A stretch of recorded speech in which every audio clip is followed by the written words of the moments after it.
Hey guys, so it's just after 7 for our technically magical Monday Zoom call.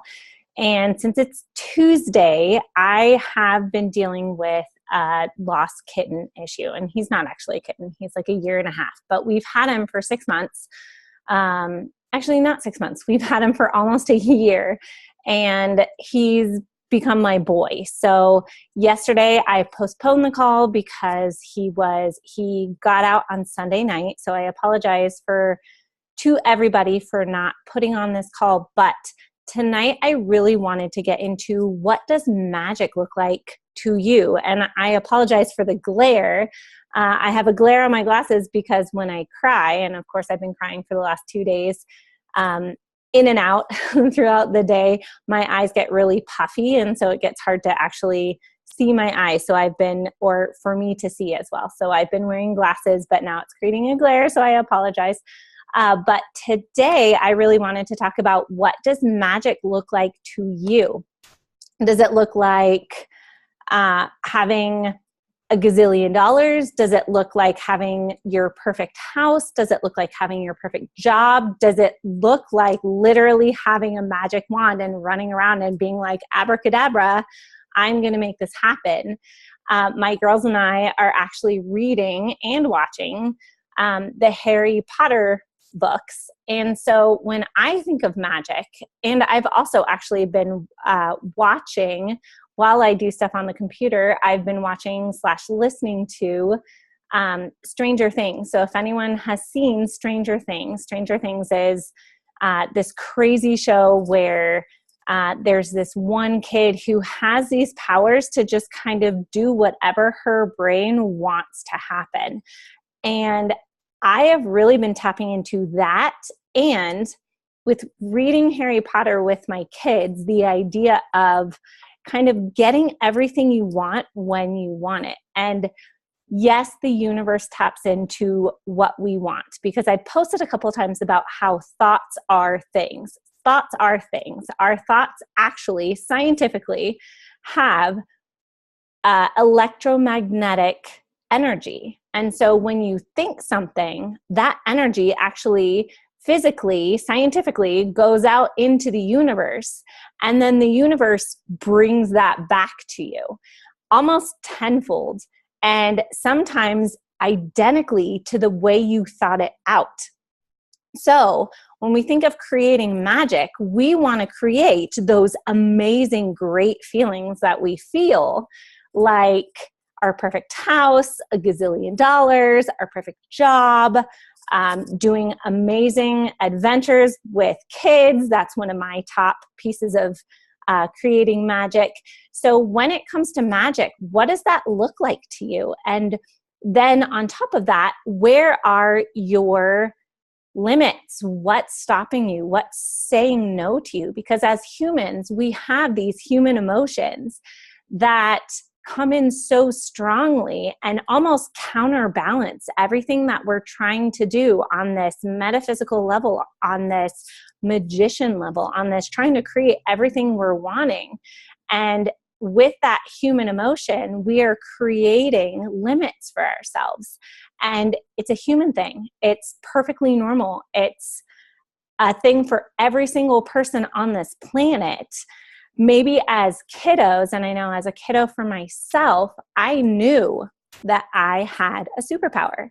I was well aware that anything that I brought to the table in terms of my fantasies or my daydreams or what the world I kind of put myself into before I fell asleep to make myself feel better, to get myself to sleep. And this was probably like age 5 to 9 or 8 or 9 or something like that, would actually jump from my fantasies and my daydreams into reality. So I realized I had this superpower of creating based on anything I daydreamed, anything I thought. I had the superpower to make those daydreams and those thoughts a reality. But then as we are kind of primed and primed based on society and our culture and our parents and our background, we start to learn that that's not really a thing. But guess what? That is totally a thing. So for me, when it comes to making magic has everything to do with taking everything that I actually want, the someday I want to be, for me, it's someday I want to be in a lake house. Someday I want to wake up. I want my alarm to go off. I want to look out of my bedroom window and see a lake and see the view. And I want to go downstairs into my personal meditation space for my miracle morning. And I'm going to go through that as we go through this Make Your Own Magic group. But I want to go downstairs into my own personal meditation space close to the lake. And I want to be able to just get in touch with that feeling of wanting and feeling, and then connecting to getting it all in my reality and having that connection. And so for me, that's what magic looks like. But magic doesn't look the same for every single person. So tonight, I really was looking forward to hopping on and connecting with everybody. What does it look like to you to make magic? Does it mean having your perfect job? Does it mean having a gazillion dollars? Does it mean going on adventures, traveling, having your perfect home and then your perfect vacation home? What does that mean for you? And what do you feel like is stopping you? Because as humans, we have so many things that are stopping us. And we forget as we are primed and primped as teenagers, and then as we become adults, we forget the superpowers we had as kiddos.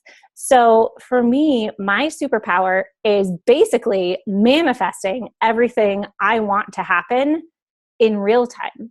And your superpower might be something completely different. And that's okay, because we are all these unique divine beings coming into this space, sharing our unique gifts with everybody else. We all have something to give. So with this group, that's what I'm really, really looking to create, is having everybody create something and then having everybody collaborate in their creation. Because the more energy you get into this whole collaboration piece, the more your magic is going to expand and it's going to come to fruition, and it's going to be amazing. It's going to feel more magical for you and for the people around you. And then you get to be that leader who's showing everybody that your magic is not just unique to you, that everybody else has magic. So with that, if you see this video, I would love to hear what your magic actually is. And we are going to have another Monday, Magical Monday next week. And hopefully by that time, my kitten will come back and I won't be such a mess. Who knew that owning a cat, and when I grew up, cats were like totally off limits. Nobody liked cats. But apparently as an adult, I connect with cats. So this kitten is my boy, and I'm sad for him and I'm scared for him, and I just want him home. And I am just focusing on him having the magical adventure of his world, so that he's going to come back and tell me all about it when he gets home. So next Monday, I am planning on having our Magical Monday Zoom to talk about another magical topic. But come to the Zoom thinking about, what does it mean for you to make magic? What does magic look like for you? And we'll go from there. I love you guys. Have a great rest of your week. Of course, I will be connecting with all of you this week, and I hope to talk to you soon. Thanks, guys.